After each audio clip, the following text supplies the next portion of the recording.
these men, encourage them each one by being here today. Let them know they're part of a bigger family, your family.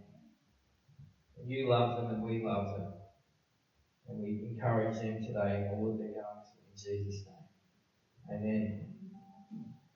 If you open your word today, your Bibles, to Exodus chapter 20, we're working through a series called 10 Steps to Freedom. 10 Steps to Freedom. We're actually looking at the 10 Commandments and calling that 10 Steps to Freedom. And that might require a little bit of adjustment to our thinking. Thinking, hang on, commandment, freedom, really? Is there any connection? Yes, there is. Here's a little line from a song by All Sons and Daughters, one of my favourite songs of theirs. Within the song it says, tomorrow's freedom is today's surrender. And in fact, perhaps if you flip the order, you would know that that's true as well.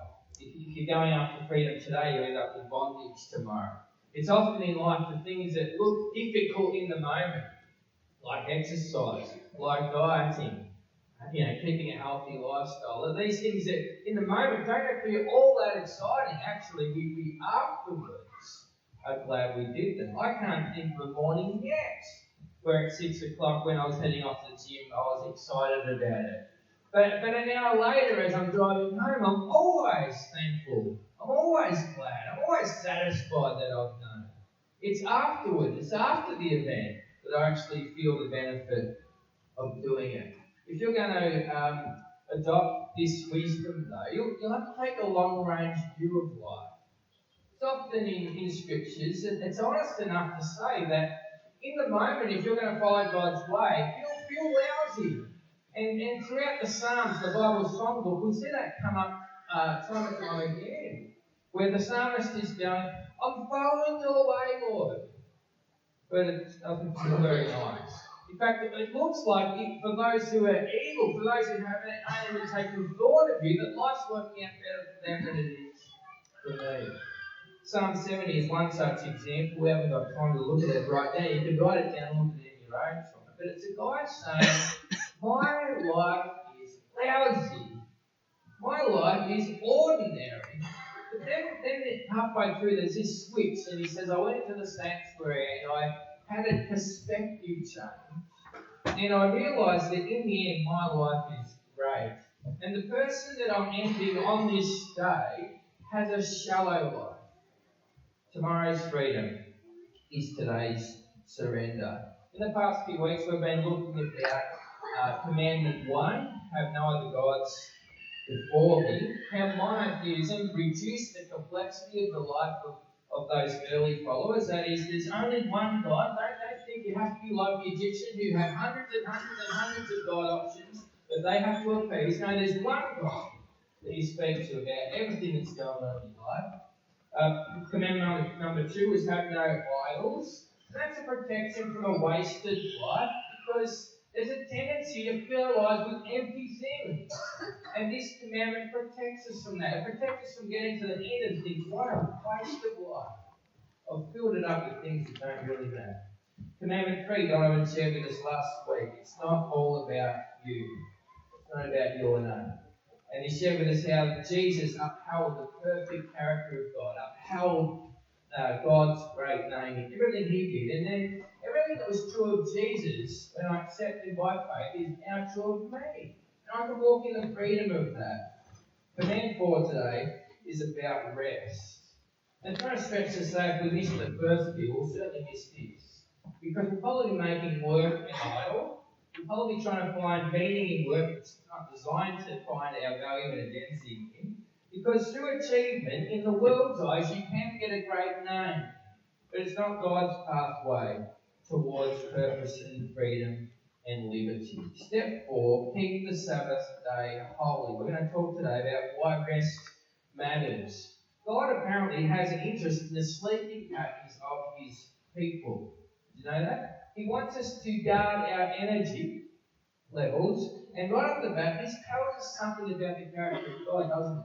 Because most times when we think about the way that human and divine interaction happens, we think about it all going one way, us serving God. And yet here in this commandment, in commandment 4 about rest, we find that it goes both ways. God's concern comes down towards his people and their well-being and their levels of rest. So I want to start this morning with a true or false question. We all love a true or false, right? True or false? You're going to have to really switch on your brain to engage here because it's a very, very, very academic question. It's only for the brightest in the room. Here's a humdinger. True or false? Ready? There is always more work to be done, and you have unlimited energy to do it. True or false? Well, of course, it's false. You don't have unlimited energy. Energy is something we need to guard. Perhaps more than anything else, we need to guard our energy. Who knows? You can do 60 hours of work and feel okay. You can do 20 hours less and feel terrible. Not because of the amount of work, because of what happens at work. If there was conflict with other staff members or you don't feel like you're suitable for the role that you've been asked to do. So it's what happens at work often that makes it a draining experience or not. God is saying to us through this command today, guard your physical, spiritual and emotional health by getting adequate rest. Rest matters. Let's name this straight up. It's one of the 10 commandments. Rest. Have you ever thought about rest so seriously before? But when God wants to give humans his masterpiece of wisdom about what's important in life, he includes rest. It was not an afterthought as it often is for us. We get to the end of a long week and go, oh, I'm exhausted. We kind of flop on the couch. No, God says, when you set your week up, schedule rest. Just as he did, right back in Genesis, in the first week of creation, he scheduled a day of rest, a 24-hour period of rest. He modeled it for us, not out of exhaustion, but out of delight. Not out of exhaustion. God wasn't burned out. In fact, things were going terrifically well for God. 6 days in, but still, he rests. And I have a hunch today that if we did a cultural survey, if we went down the street with this microphone and said, can you think of something that is really morally wrong? I expect some of the other 10 commandments might come up. Do not murder. Do not commit adultery. Don't sleep around your wife or husband. Those sort of things come up in people's radar as S-I-N, sin, bad stuff. What about a lack of rest? What about the breaking of the Sabbath day? Who thinks about that seriously? Hardly anybody. It's a bizarre thought to put that up alongside murder and adultery, is it not? But God does. God puts it in his list of 10 things that we need to guard in our lives. If it mattered for them way back there, I think it matters more for us in a culture that's full of anxiety and restlessness, that's lost its peace, that's lost our Sabbath rest. Steps to freedom, number 4, the Sabbath day. Make sure you get adequate rest. It matters. Let's read God's word. And God spoke all these words. I am the Lord your God, Exodus 20, who brought you out of Egypt, out of the land of slavery. Now I'm jumping down to verse 8 today, but I want you to notice again, this is all within the framework of freedom. God has set his people free. He wants them to walk out that freedom. He wants them to maintain the liberty that they've freshly discovered in their lives. Here's another step to how. Remember the Sabbath day, verse 8, by keeping it holy, distinctive. Think toothbrush. It's yours and yours alone. That's holiness, right there in the humble toothbrush. Remember the Sabbath day by keeping it holy, separated, distinctive from all the rest. 6 days you shall labour and do all your work. Now it's worth noticing that that's a commandment too. We often think about just here the Sabbath commandment, but I want you to see that the 6 days of work is a commandment as well in this passage. 6 days you shall labour and do all your work, but the 7th day is a Sabbath day to the Lord your God. On it you shall not do any work, neither you, nor your son or daughter, nor your male or female servant, nor your animals, nor any foreigner residing in your towns, for in 6 days the Lord made the heavens and the earth, the sea and all that is in them, but he rested on the seventh day. Therefore the Lord blessed the Sabbath day and made it holy. As we work our way into this message today, I want to suggest something bizarre.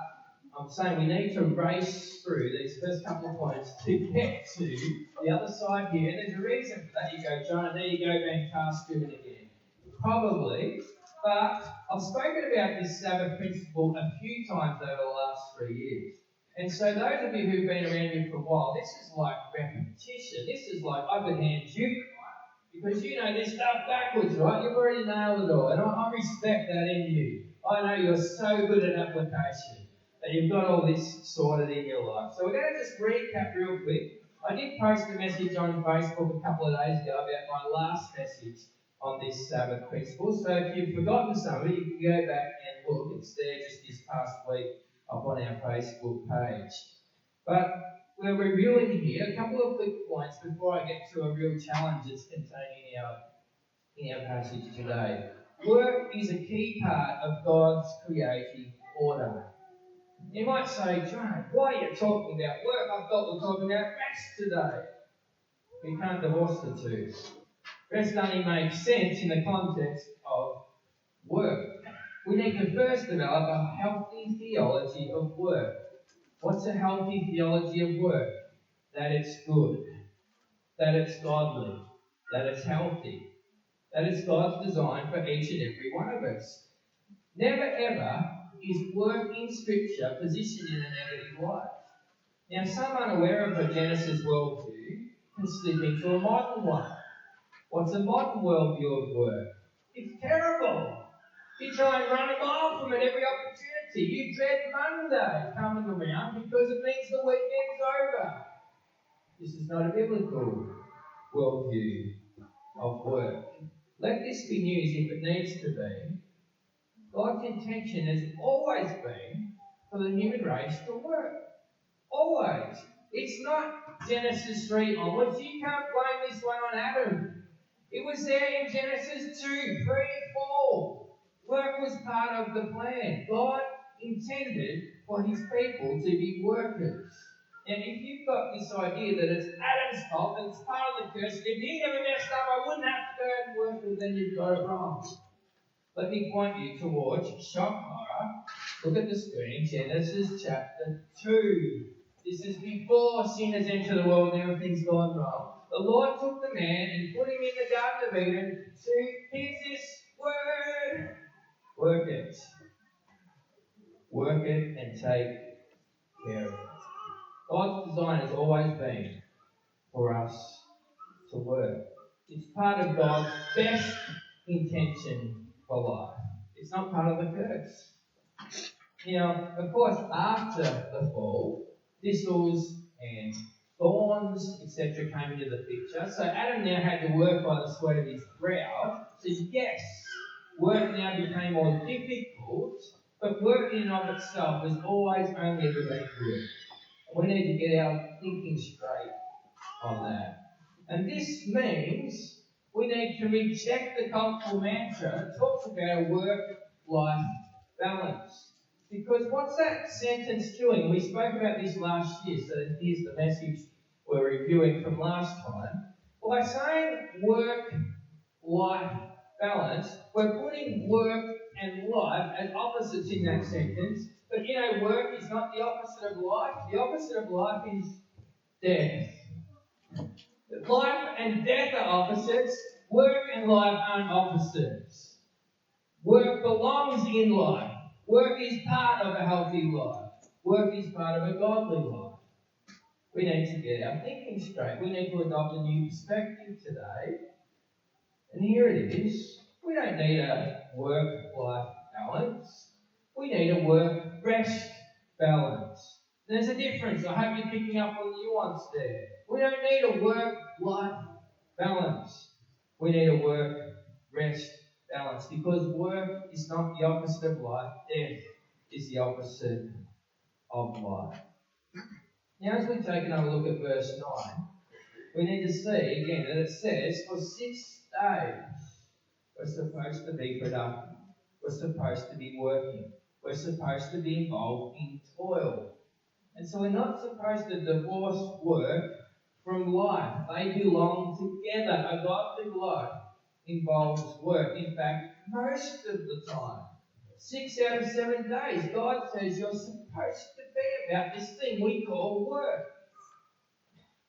85% of the time, if you're mathematically inclined, you're supposed to be working.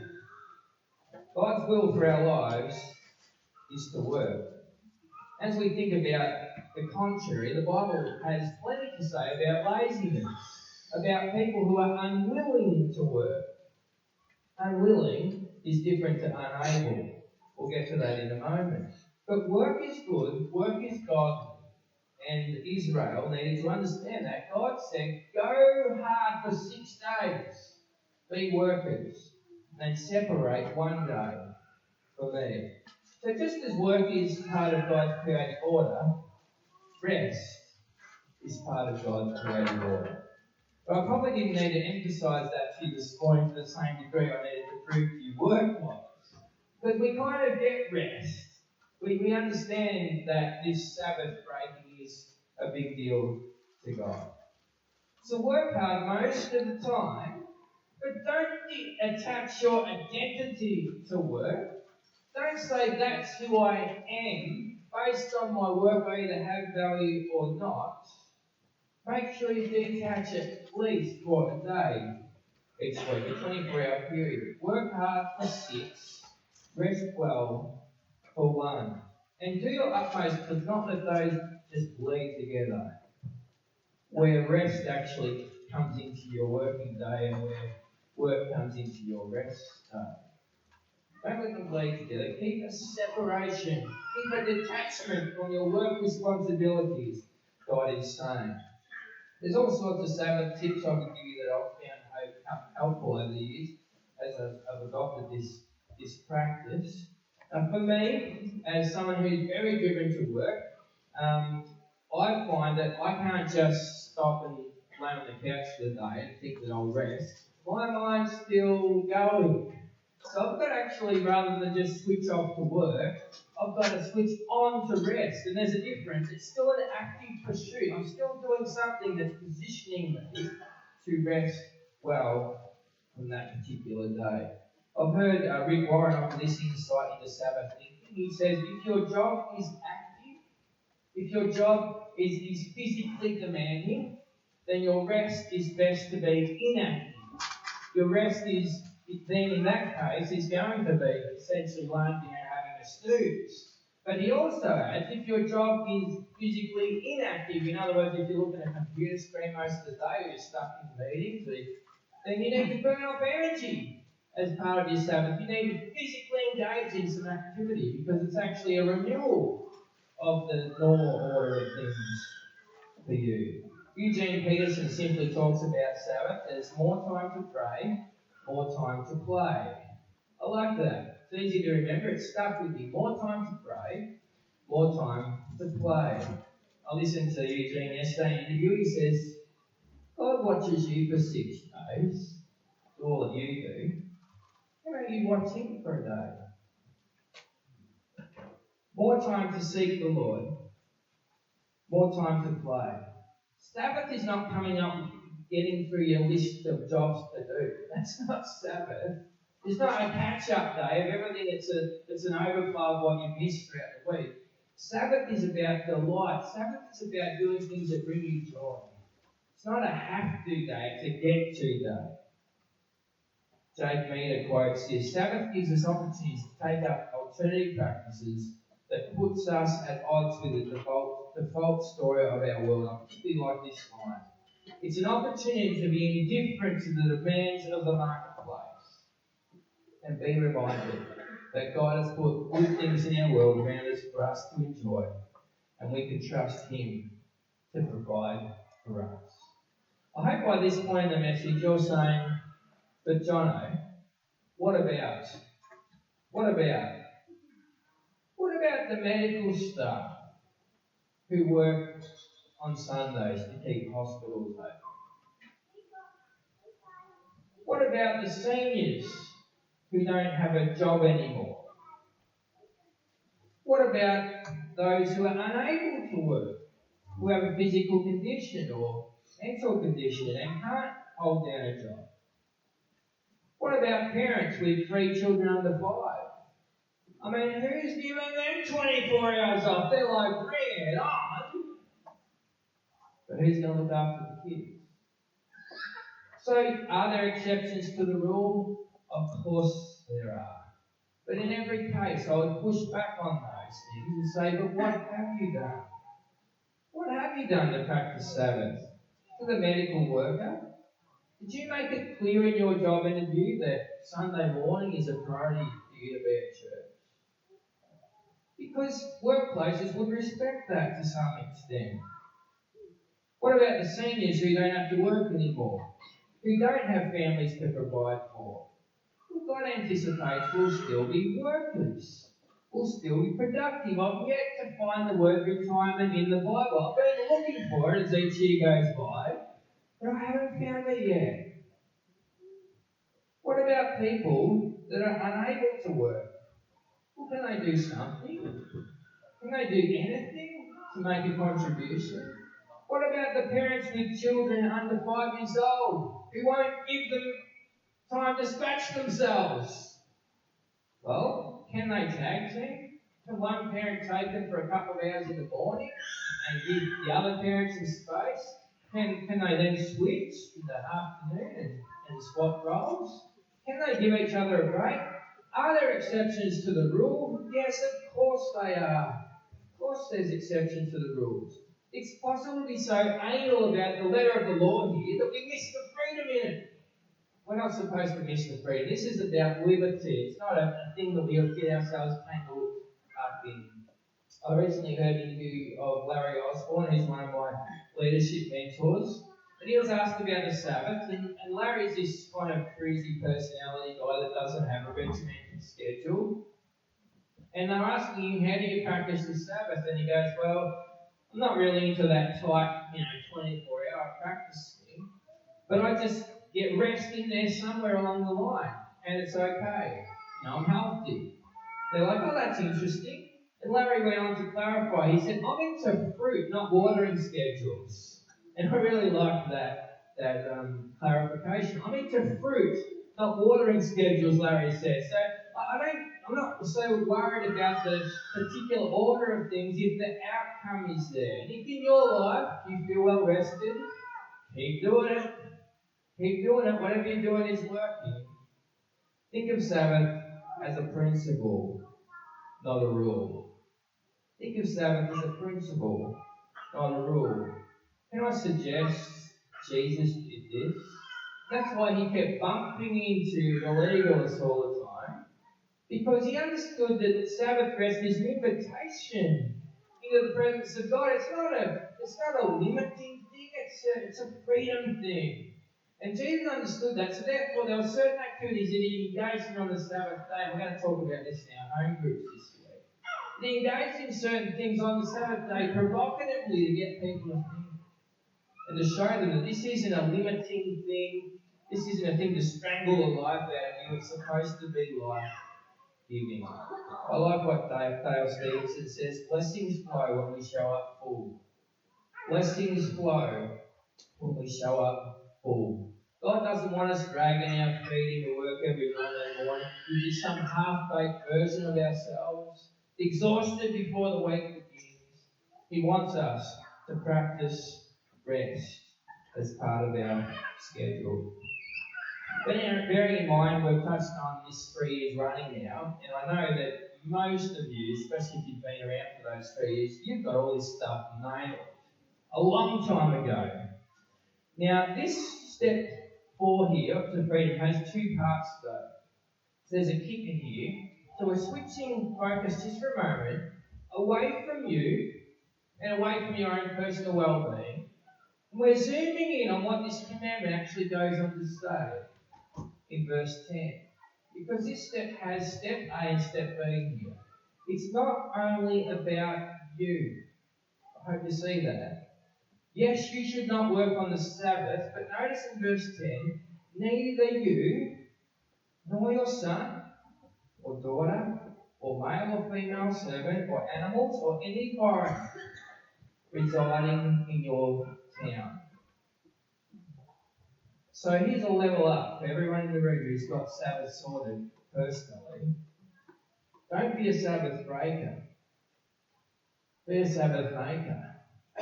Create rest for everyone in your sphere of influence. See how this is no longer about you, it's grander than that. Exodus 20:10 says, you should have everybody else's well-being in mind as well. Your son, your daughter, your children. Get them off the internet for a day. Teach them about Sabbath. Your servants, your animals, and even refugees. All of these are tied up in Exodus 20, verse 10. The outsider. Make them a concern in regards to how their well-being is going too. Why, Jono? Because God values all of the above. That's why. That's why. Before this week, I thought I had the Sabbath principle pretty well sorted. In view of this, I realise I'm a beginner. I'm in the ABC class. Because I've never dropped to that next level of understanding, wow, this isn't just about me. It's about, am I creating this rest for everyone in my world? Am I bringing that peace, that space for them to also enter the rest of God? Now, we've only got time today to touch on this and look at it. I just wanted to rattle you this morning, not resolve it for you. Hopefully, you just look at this and you're a little bit shook up and think, what does that mean for me? If you walk away with that thought, that was the win this morning. That's all we have time for. Here's one further question to rattle you a little further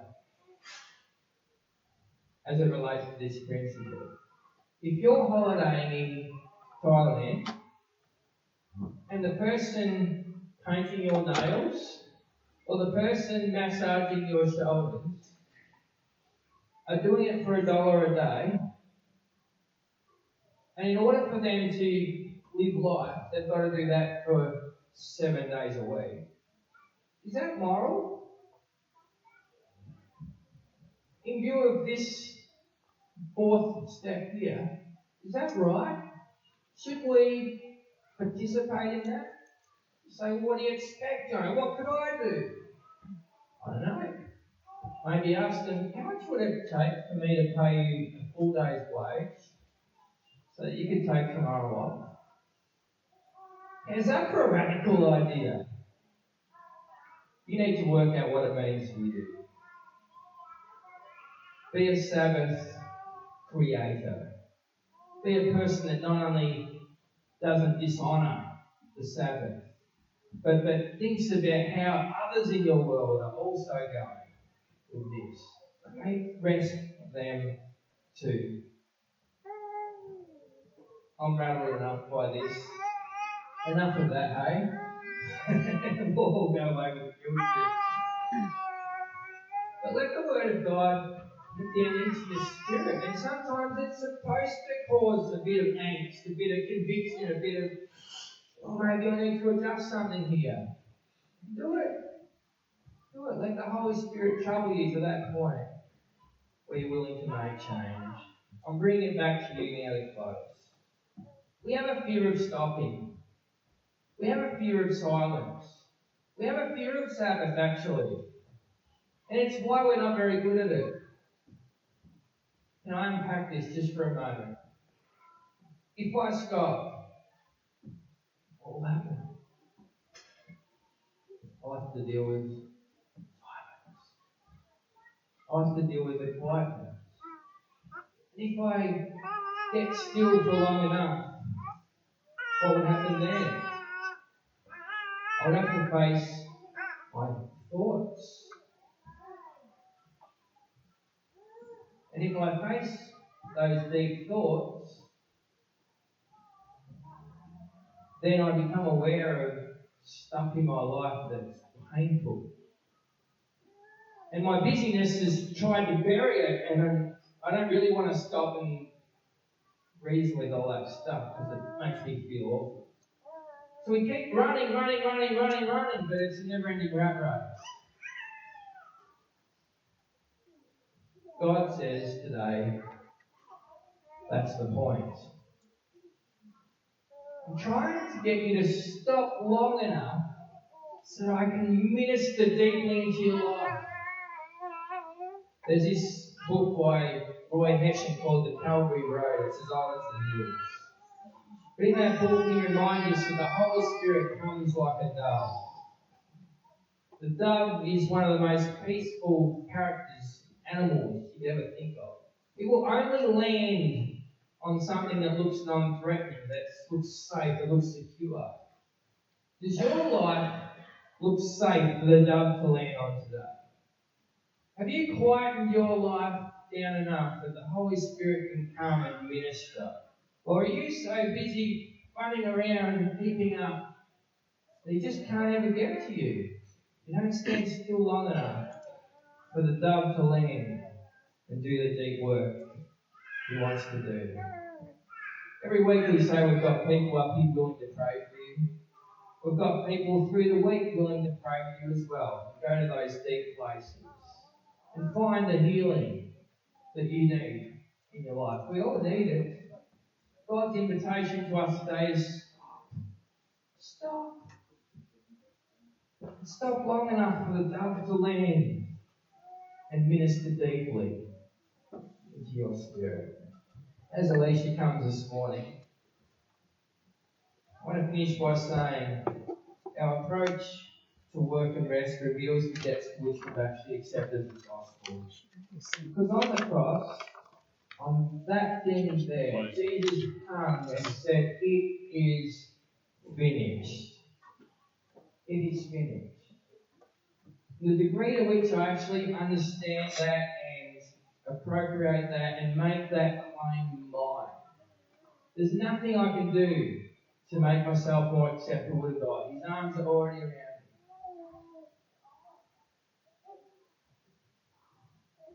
I become productive. I become useful. I can work all of a sudden with the right motivation. Not to prove myself, but to join God in what He's doing in His world. And not only enjoy that rest for myself, but create it for others too. In the quiet of this moment, as we just have a reflection song, you might want to open your hands before God and say, Lord, I come today. I wait on you. Renew me, restore me. Help me be still. Help me know your love in a deeper way than ever before.